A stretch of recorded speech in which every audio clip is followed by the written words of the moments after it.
Hello lovelies, I'm Christina and today I am giving you my September wrap-up.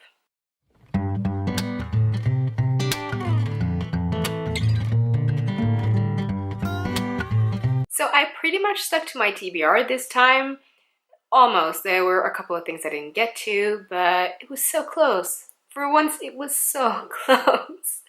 The first book that I read in September was Uprooted by Naomi Novik. I've mentioned this a couple of times now. It is a story about Agnieszka. She's a young girl that lives in a village. That village is protected by a wizard named the Dragon. There's a mysterious force surrounding the village. The dragon chooses a girl from the village every 10 years that will have to go and live with him. She usually leaves the village pretty quickly after she returns. Now, Agnieszka is pretty sure that her best friend is going to be chosen for this. She's perfect, and everyone is expecting her to. Then when the dragon comes to the village to pick the girl, he ends up picking Agnieszka instead of her best friend. It's fantasy in there, there's magic.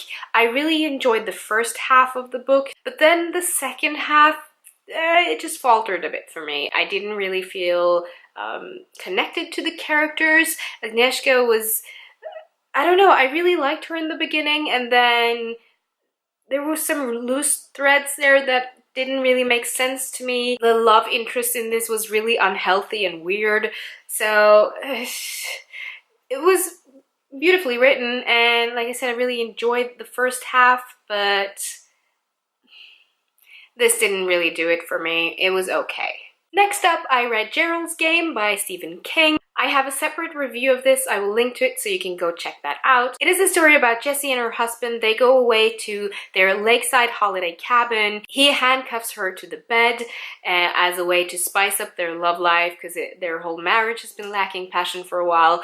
And then while he's looming over her and drooling and she doesn't like it and tells him to stop, he just won't. She ends up kicking him in the groin and he gets a heart attack, falls over and out of the bed, and he dies. And it is the story about the struggle for Jessie to get free from the handcuffs, as well as her internal struggles about confrontation of her past. It was truly fantastic. Like I said, I have a separate review of this one. I also have a separate review of the movie adaptation for the Netflix original movie that came out recently. I did that together with Life Nygaard. I will link to that as well, so you can go check that out. It was a whole lot of fun, and I really enjoyed both the book and the movie. I would say that this one is one of the books that I came across by Stephen King that is highly underrated. It is fantastic and I loved it. The next book that I read in September was The Hatching by Ezekiel Boone. I know I've talked about this so many times and I finally got to it, and I'm really glad that I did. The thing I didn't know was that this was the first in a trilogy. I thought this was a standalone. Yay, Christina, for doing your research. Pat on the back for that, but it doesn't matter. I really enjoyed this. I think it's best to go into this blindly, but it is a story about spider. It's apocalyptic. I had moments while reading this where I was physically shivering because it was just ugh.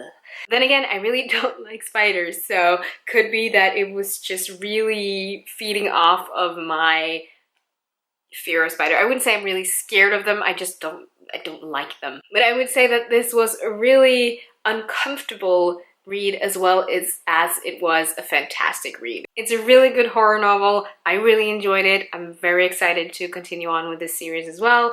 And I'm hoping I will get to the second book sometime later this year.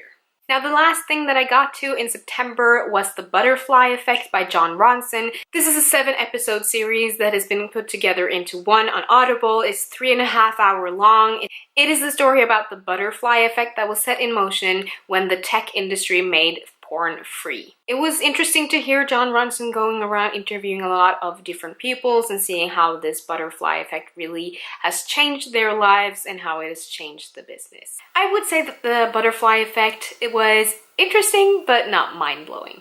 It was free for a while on Audible. I'm not sure if it is anymore. But links will be in the description down below so you can go check them out if you want to. Now, you have to be aware that the butterfly effect does have some explicit content, just so you know. There you have it. Those are the books that I read in the month of September. The only thing that's missing here from my TBR is the DuckTales comics. The reason why I didn't get to them was because of Sleeping Beauties by Stephen King and Owen King. I started reading that the moment it came out. I should have been done by now, but I'm not. But I'm working my way through it and I'm really enjoying it so far, and I look forward to reviewing it for you guys. Thank you so much for watching. Don't forget to give it a thumbs up if you liked it and hit that subscribe button if you haven't already. Tell me about your favorite read of September and I will see you again in my next videos. Goodbye!